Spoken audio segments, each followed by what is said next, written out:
Palm Sunday procession, long version. Gathering of the faithful. The congregation gathers outside the church building or in a designated open space, e.g., a parish hall courtyard.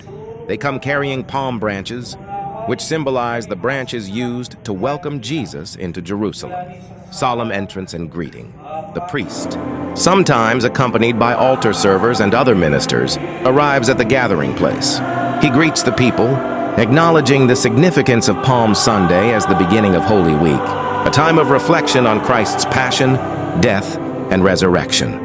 Blessing of the palms. The priest leads a prayer of blessing over the palm branches. This blessing invokes God's grace and sanctifies the palms as symbols of victory, peace, and the kingship of Christ. Often holy water is sprinkled on the palms as part of this rite. Reading of the Gospel. Acclamation of the Lord's entry into Jerusalem.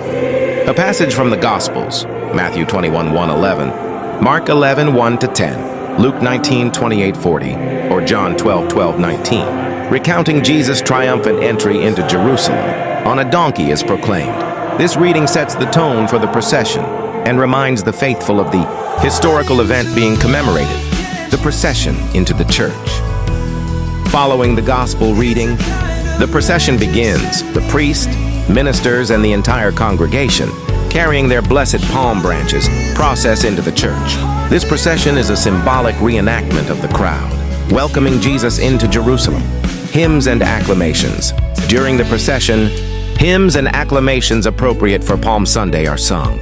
These songs often focus on Christ as King and the events of his entry into the city. The waving of the palm branches by the faithful adds to the celebratory atmosphere of this part of the liturgy. Placement of the palms. Once inside the church, the blessed palm branches are either held by the congregation throughout the Mass or placed in a designated area within the church. These palms serve as a visual reminder of the day's celebration and are often kept by the faithful until the following, Ash Wednesday, when they are burned to create the ashes used for the imposition of ashes, arrival at the sanctuary, and preparation for Mass. As the procession concludes, the priest and ministers proceed to the sanctuary. The priest places the processional cross in its stand and may incense the altar. He then prepares for the celebration of the Eucharist. This includes placing the Roman Missal on the altar, arranging the sacred vessels, and preparing himself spiritually for the Mass. The priest at the altar, ready for Mass. The priest stands at the altar, ready to begin the liturgy of the Word.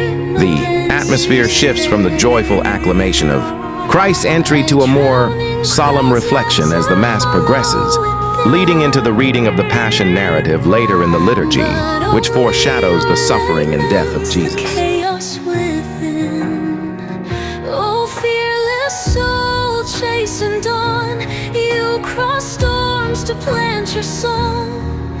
Oh darling, don't you see, the brightest star lives in your heartbeat. Your fire throws winters in my veins, your courage breaks the heaviest chains. Kindness like dawn, fierce and true, you're the compass the lost follow to. Silver moonlight, pure as snow, guiding every heart where you go, where you rise.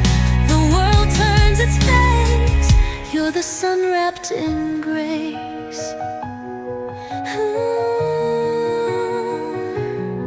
Your laughter's a lighthouse through foggy nights. Your scars map galaxies brave and bright.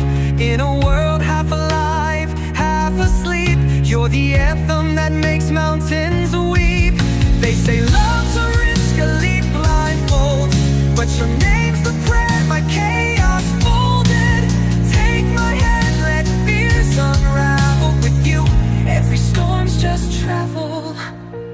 So let the universe shrink to a sigh. You're my forever sky. You're the moonlight never fades.